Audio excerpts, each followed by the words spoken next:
অগ্নি প্রান্তিককে দেখতে পেয়ে তার দিকে ছুটে যায়, তার সাথে ফাইট করতে থাকে। এসব দেখে সঞ্চিতা বলে, বাবা আমার ছেলেকে রেখে দিন, ও ছাড়া যে আমার আর কথার কেউ নেই। ওর যদি কিছু ক্ষতি হয়ে যায় তাহলে আমরা যে শেষ হয়ে যাব।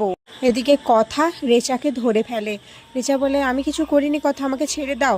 কথা বলে, তোমাকে আমার অনেক দিন ধরে সন্দেহ হচ্ছিল, আজ আমি তোমাকে হাতে নাতে ধরবো। এরপর রেচা কথাকে ঠেলে দিয়ে ওখান থেকে পালিয়ে যায়। এদিকে প্রান্তিককে বিনায়কবাবু অ্যারেস্ট করেন। বিনায়কবাবু এরপর গুহবাড়ির সকলকে বলে, আজ আপনাদের জন্য এবং কথাকলির জন্য আমরা এত বড় একটা র্যাকেটের কিছু লোককে ধরতে পেরেছি। এতে আপনাদের সকলকে অনেক ধন্যবাদ। আজ আপনাদের জন্য আমরা অনেক বড় চক্রান্তকারীদের ধরতে পেরেছি। এরপর জগন্নাথ দেবের রথযাত্রা শুরু হয়ে যায়। আক্কি কথা আর অগ্নিকে দেখে অগ্নিকে বলে, তুই এখনো কথার উপরে রেগে আছিস ব্রো? সবটা তো জানিস কথা কেন লুকিয়ে রেখেছে। তখন এভি কথার দিকে তাকিয়ে বলে, আমি তোর হাজব্যান্ড, ও কেন আমার কাছে নিজের সিক্রেটটা বলতে পারলো না? ও কী ভেবেছিল আমিও সিক্রেট রাখতাম না? কিন্তু ও আমায় বিশ্বাস করেনি, অবিশ্বাস করেছে, দিনের পর দিন আমাকে কষ্ট পেতে দেখেছে। এদিকে কথা মনে মনে ভাবতে থাকে, পাচক মশাই আপনাকে তো আমি সবটাই বলেছিলাম, আমি যে পরিস্থিতির শিকার, এর পরেও কি আমাদের সম্পর্ক আর আগের মতো হবে না? পরের দিন সকালে গুহবাড়ির সকলে খুব খুশি থাকে, কারণ তারা এত বড় একটা র্যাকেটকে ধরতে পেরেছে। কর্তা দিদা বলে, কথা আমায় এসে যাওয়াতে আমাদের বাড়ি এখন পরিপূর্ণ হয়েছে, আগে কেমন ফাঁকা ফাঁকা ছিল।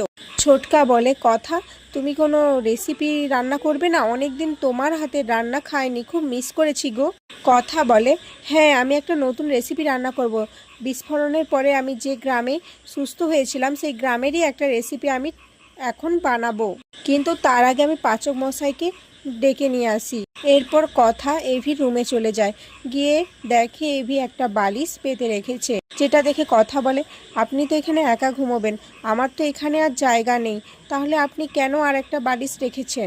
এরপর এভিকে সে কিভাবে স্প্রে করে মুখে জল ছিটিয়ে ঘুম থেকে তুলতো সেসব কিছু মনে করতে থাকে। সে এভির মাথায় হাত রাখতে চেয়েছিল কিন্তু পারেনি, ভাবতে থাকে এভির বলা কথাগুলো। আর ওখান থেকে চলে আসতে গেলে কথা ধাক্কা লেগে কিছু একটা পড়ে যায়। এরপর এভির ঘুম ভেঙে যায়। কথাকে দেখতে পেয়ে অগ্নি বলে, তুই এখানে কি করছিস? তোকে না আমি বলেছি আমার ঘরে ঢুকবি না, কেন এসেছিস এখানে? এরপর কথা বলে, আসলে আপনাকে চা। এভি তখন বলে, আমি চা খাই না, আমি কফি খাবো। এরপর কফিগুলোতে থাকে, কথা আটকানোর চেষ্টা করে কিন্তু এভি কোনো কথা শোনে না, আর কথা এভির ব্যবহারে খুবই কষ্ট পায়। আর এখানেই আজকের পর্ব শেষ হয়ে যায়।